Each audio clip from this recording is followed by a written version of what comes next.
अरे मैं भूल गया, वो भाईचारे का भूत कहां कितना जल्दी उतर गया आपका 2 ही दिन में। ऐसे मंडल कमीशन पे आप लोग हिंदुत्व भाईचारे की बात कर रहे थे ना, अरे वो भाईचारे वाले बंधु कहां गए सब लोग जो भाईचारे की बात कर रहे थे कि हम सब लोग भाई हैं, हिंदू हिंदू भाई भाई है, जात पात की करो विदाई, हिंदू हिंदू भाई भाई। अब ये जब आपके दलित पिछड़े भाइयों को अधिकारों के संरक्षण के लिए कुछ मिलने लगा है, वो भी आपसे बचाने के लिए कि आप उनका जाति आधार पर उत्पीड़न न करो, तो कहां गया भाईचारा आपका? वो भाईचारे वाले लोग निकल के आए। जब भी SC ST OBC के लोगों को, जब मंडल कमीशन आया था तो भी ये भाईचारे वाले लोग ही थे जो चाहते थे कि वो पिछड़े वर्ग को लोग सशक्तिकरण ना हो, उनके लिए अलग से कोई जो स्पेशल प्रोविजन ना बने।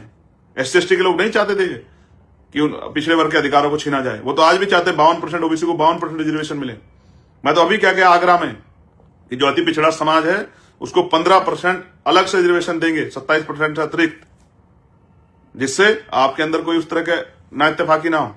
और देते तो 25%, लेकिन क्योंकि अभी उस तरह की स्थिति नहीं है, उस तरह का माहौल नहीं है, लेकिन 15% की तो गारंटी देते हैं कि हम लोग कानून बना के जो है 15% अति पिछड़ी जातियों को अलग से आरक्षण की व्यवस्था करा के देंगे, क्योंकि हम समझते हैं कि वो आगे नहीं निकल पाए। तो मैं स्पष्ट तौर पे कहना चाहता हूं, मैं तो उनको ढूंढ रहा था, वो जो तमाम बाबा और तमाम जो है घूम रहे थे, जात पात की करो विदाई, हिंदू हिंदू भाई भाई, और तमाम जो रोज वो संगठन घूम रहे थे, पानी पी रहे थे, पिला रहे थे भाई भाई, कहां गए भाई भाई? अब भाईचारा कहां गया आपका? एक ही दिन में उतर गया भूत भाईचारे का। जब बात आई इन वर्गों के सशक्तिकरण की, इन पे होने वाली हिंसा को रोकने के लिए, तो भाईचारा उतर गया आपका। आप समझो, आप देखो, सोशल साइट खोलो, आप गूगल खोलो कि कौन समर्थन में कौन विरोध में, इन चेहरों को पहचानो। कुछ अधिकारियों ने सामान्य जाति के इस्तीफे दिए, वो जानते हैं कि कुछ बदलाव नहीं होने वाला, कोई नुकसान नहीं हो रहा, फिर भी इस्तीफे दिए कि सरकार प्रेशर बने।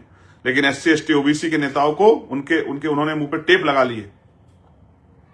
ये भी समाज को देखना चाहिए कि जो इस तरह के आधार पे जो सरकार द्वारा कानून जो है गाइडलाइन बनाएगी, जो उस पे जो सहमति से गाइडलाइन बनी, उन पे जो है वो पक्ष नहीं रख पा रहे हैं, तो वो आपके कितने हितैषी हैं? और कौन है जो आपके लिए हर तरह की मुसीबत उठाने के लिए तैयार है, हर तरह के चैलेंज, जान को दांव पे लगाने के लिए तैयार है? कौन सा संगठन है, कौन सा दल है? ये आपके सामने किसी के मुंह से आवाज नहीं निकल रही है। सबको अपने वोटों की फिक्र है, किसी को इस कमजोर दलित पिछड़े आदिवासी समाज की फिक्र नहीं है, और जिनको फिक्र है वो आपके सामने।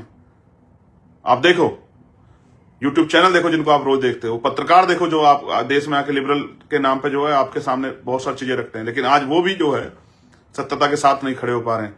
आप देखो उन हैंडल्स को जो बहुत जो है सरकार विरोधी बातें भी करते थे, उनको भी देखो किस तरह से उनके रंग बदले हैं। और वो जो हिंदुत्व का नारा लगा के आपकी गलियों में घूम रहे थे कल तक, भाई भाई का नारा लगाते हुए, उनके भी बदलते हुए चरित्र को आप देखो। और SC ST OBC के पढ़े लिखे अधिकारी, कर्मचारी, रिटायर्ड कर्मचारी, रिटायर्ड अधिकारी, चिंतक, अधिवक्ता, प्रोफेसर, मैं आप सबको भी कहना चाहता हूं, SC ST OBC के सब भाइयों को, कि देखो कौन आपका अपना है, कौन आपके अधिकारों पे कैंची लेके बैठा है। आज नहीं खड़े होंगे, आज नहीं सुनोगे, आज नहीं अपने बच्चों का दर्द सुनोगे, तो जब ये मर जाएंगे यूनिवर्सिटियों में तो क्या करोगे कल उसके बाद? अभी तो एक मामला सामने आया, अभी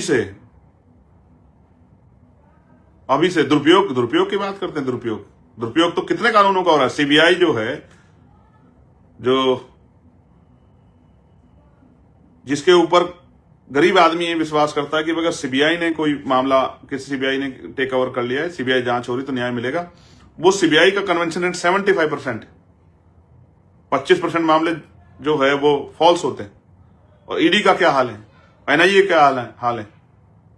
आप देखिए कौन सा ऐसा कानून इसका दुरुपयोग नहीं हो रहा। लेकिन जब आपके हितों में कोई गाइडलाइन ही बनी है तो बहुत दिक्कत हो गई है। आज नहीं समझोगे तो निकल जाएगा वक्त। समझिए और संभलिए, और अपने बच्चों की रक्षा के लिए निगरानी कीजिए कि आप अपना खून पसीना और अपना पेट काट के जिन बच्चों को पढ़ाने काम कर रहे हैं, यूनिवर्सिटियों में, हर सेंटर में किस तरह से जो है वो जातीय उत्पीड़न के शिकार होकर सुसाइड कर रहे हैं, अपनी जान दे रहे हैं, मानसिक पीड़ा सह रहे हैं, और उनकी बात को सुनने वाला कोई नहीं। और मैं तो क्योंकि रहता हूं सिस्टम में, मैं जानता हूं कि सिर्फ वही नहीं, अधिकारी कर्मचारियों के भी क्या हाल है, पुलिस में जो कर्मचारी हैं और सैनिक बलों में जो कर्मचारी हैं, मैं जानता हूं SC ST OBC के क्या हाल है। मुझे कोई बताने की जरूरत नहीं है। मैं कोई चांद से नहीं आया, कोई इंग्लैंड से नहीं आया हूं। कोई अमेरिका से नहीं है, मैं यहीं इसी मिट्टी में यूपी की जहां खाटी राजनीति होती है, जहां जाति जो है वो पैदा होती है, जिसका स्वरूप देखने को मिलता है, जहां ग्रामीण क्षेत्रों में जातियों का जो है, जातियों के गढ़ हैं। मैं वहीं से आया निकल के, मैं सब जानता हूं कि किस तरह दफ्तरों में अधिकारी कर्मचारी परेशान है, ट्रांसफर, पोस्टिंग, सस्पेंशन, किस तरह कलम फेर फेर के किस तरह SC/ST OBC कर्मचारियों को जो है किनारे लगा रखा है इन सरकारों ने। ये सब आपके सामने। धन्यवाद, आपने मुझे सुना, और मैं आशा उम्मीद करूंगा कि आप अपना जो है विचार भी इस पर रखेंगे, व्यक्त करेंगे।